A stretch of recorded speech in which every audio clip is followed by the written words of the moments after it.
5.000 cortes por minuto era o ideal. Daí foi padronizado no mundo isso daí.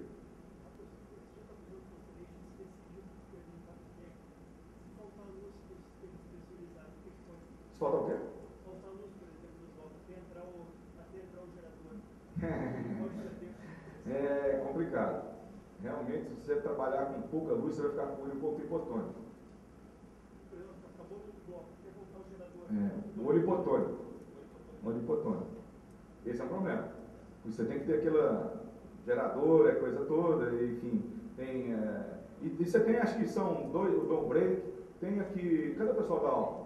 Eles têm, eu nunca aconteceu comigo, mas são 2 minutos de pressurização, não? Não chega a 2 minutos. É 1 minuto e pouquinho, né? Você tem 1 minuto e pouquinho para você parar a sua cirurgia, tirar suas, tamponar suas esclerotomias, pôr uma lanterna para poder segurar, não deixar escapar e deixar o olho. São 1 minuto e pouquinho, né? Isso aí. Bom, isso aqui é a comparação do Acros com o Constellation. Vejam só, isso aqui eu estou trabalhando com o Acros. Veja que o Acros em boas mãos, você consegue, veja, a retina está descolada e a gente está conseguindo remover toda a tração, toda a membrana na superfície da retina. Lá está tranquilo. De propósito não coloquei perfluorocarbono e está tudo certo. Mas, mais uma vez, vou mostrar aquele filminho do Constellation. Eu sou apaixonado naquilo ali. É a mesma coisa que você está cortando manteiga com os Constellation. 5.000 cortes por minuto. Vejam lá, isso aqui é o Acros. Deu certo. Foi bem, sem rupturas de iatrogênio. Cirurgia, ano de 2005. Olha lá de novo. Vamos limpar, levantar. Isso aqui é tudo membrana, gente. Olha só. Estamos só levantando para criar plano de clivagem. 2010, no ano passado, acho que foi uma das primeiras realizadas. Estão cortando o vidro, você nem sabe o que está cortando. É impressionante. Muda por completo o paradigma da cirurgia. Essa cirurgia é uma cirurgia, dá para passar essa daqui? É uma cirurgia em tempo real. Olha só o tempo do vítreo, veja o tempo real. Consegue não? Oh, judiação. É uma cirurgia de um descolamento reumatogênico em tempo real, em que a gente mostra. Por quê? Porque quando nós tínhamos o 23 deixa quieto então, depois a gente vê isso aí. Então vamos para frente. Então quando a gente tinha com Acros, com 23, o vítreo era mais demorado. Agora com o Constellation, com 23, é vítreo rápido. Fluxo, tempo e rapidez no procedimento. Isso aí é uma realidade, você faz o peeling de base vítrea sem maior problema. E eu acho que uma coisa que evoluiu muito também foi as iluminações. Quando eu era fellow em Boston, esse aparelho chegou para o Dr. Hal Mackenzie Freeman. Isso daqui era o O do Bobó. Era um aparelho desenvolvido pelo Goran Peyman, que emprestou para o Freeman para testar. Era o sistema máximo de iluminação, que nós tínhamos isso daqui. Isso aqui era 1h30 para montar. E aí vinha e não sei o que, e a gente achava cirurgias com anestesia geral, normalmente 8, 9, 10 horas de cirurgia, fazia-se aquele todo o aparato, vamos operar a retina e isso, etc. Era bacana, a parte simbólica da cirurgia era interessante. Depois vieram as contas, e aí as iluminações. Olha só, o primeiro filme que eu fiz no Brasil, quando eu voltei, nos anos 80, lá por 84, olha o primeiro filme que eu tenho até hoje, gosto muito. Veja, eu conseguia ver a base vítrea, mostrei, lembro que um colega nosso de Belo Horizonte falou, mas que filme maravilhoso. Eu achei. O que é que nós filmávamos? Nós filmávamos com a iluminação que existia na época, que nada mais era do que a luz do projetor de slide, e sempre que a luz do projetor queimava, nós tirávamos do aparelho ou vice-versa. E aí então vieram os bulbos de halogênio, e as iluminações passaram a ser descartáveis e de grande angular. Foi uma época maravilhosa essa daqui, eu acho.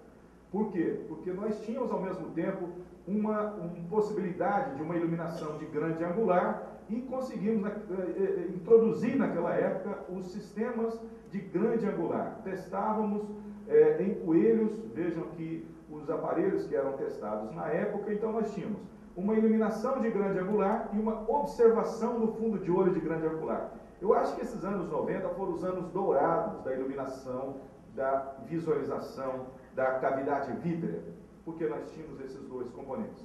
Com isso, nós conseguimos filmes dos anos 90 em com grande facilidade. Vejam só que a gente, naquela época, com grande angular, nós começamos a ver imediatamente a cavidade vítrea, isso já no início dos anos 2000, nós tirávamos as membranas, porque agora sim nós estávamos examinando e observando essas membranas com grande facilidade, descolávamos a retina para a remoção das membranas e reaplicávamos a retina. Fazíamos... próximo, esse vídeo cá. E aí, por exemplo, aqui, olha lá, o cisticerco era removido com grande angular, o cisticerco se movia dentro da cavidade vítrea. Depois disso, nós tínhamos a oportunidade de filmar mais alguns desses cisticercos vivos e os removendo de uma maneira interessante. Nós tínhamos a grande angular, a possibilidade de tratar a retinopatia diabética. Passa esse último aqui. E, finalmente, com a grande angular, nós tivemos a tão sonhada cirurgia bimanual. Nós colocávamos uma incisão, uma quarta incisão, iluminávamos e podíamos trabalhar assim com os dois instrumentos ao mesmo tempo, fazendo a remoção de membranas. Então, eu acho que nos anos 90, até a metade de 2004, 2005, esse sistema veio ajudar muito. E com os sistemas de 23, a situação diminuiu e foi piorando. Daí, nós saímos do halogênio e foram propostos duas novas fontes, xenônio e mercúrio. Eu achei isso daqui, da primeira vez, eu falei, achei a luz ideal. Mercúrio, mandaram uma fonte de mercúrio para mim testar, e aí o meu paciente, o primeiro que eu operei, teve uma maculopatia sem explicação, e eu fiquei, e agora? O que está acontecendo? Será que eu fiz, etc, etc, e o problema estava na iluminação, porque logo depois nós conseguimos ver que o mercúrio destruía a retina comparada com outros tipos de fonte quando foram testados, e finalmente o mercúrio foi completamente expulso, e hoje nós trabalhamos basicamente com fontes de xenônio. Com isso, as iluminações com 23 gauge, 25 gauge, vejam só que caíram muito. Vejam aqueles, lembram dos filminhos que eu passei há pouco tempo? Olha, o primeiro caso de 25 gauge, falei, puxa vida, eu saí enxergando tudo, agora voltei para enxergar nada. Estava voltando, enxergando, a iluminação estava ruim, aí logo depois vieram os chandeliers e já melhorou um pouquinho. Veja, uma iluminação tradicional, o chandelier, uma quarta infusão era colocada, com xenônio, foi começando a melhorar de novo. Então nós começamos, a partir de 2004, 2005, ter um novo melhoramento com o sistema de microincisional. E finalmente, com o Constellation, a iluminação tem algumas características importantes que são as seguintes. O bulbo de xenônio ele muda, e à medida que o tempo vai passando, o arco vai voltando e vai provocando um arco adequado dentro da lâmpada. E, diga-se de passagem, o xenônio, essa mesma xenônio que está nas nossas ruas aqui iluminando, é uma luz que mais se aproxima da luz artificial, que mais se aproxima da luz solar. Dentro desse sistema do Constellation, são dois portes e as iluminações são interdependentes. E aqui está, eu acho isso fantástico, além dos filtros, nós temos a saída dupla, que permite, às vezes, você utilizar uma na mão e a outra com uma outra incisão adicional. E, finalmente, eles lançaram agora a safira de grande angular, que volta outra vez ficar fantástico de novo, com uma única incisão. A gente consegue, compara um pile macular que foi iluminado com uma luz tradicional, está aqui a região que foi feita a remoção da membrana limitante interna, corada com azul brilhante, e aqui mesmo caso iluminado com a luz de safira, em que a gente consegue mais uma vez ter iluminação de grande angular.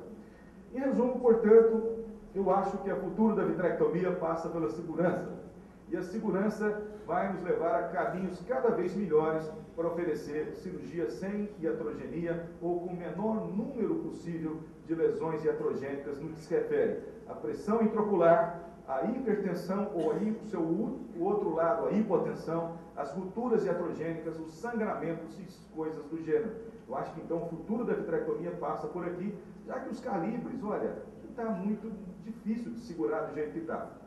E sem dúvida, aqui está um grande futuro, provavelmente, grande número dos pacientes que nós operamos hoje, principalmente os pacientes com maculopatia, vão ser tratados quimicamente com remoção mecânica ou destruição mecânica do colágeno das estruturas vítreas e alívio espontâneo da tração sobre a região da mácula.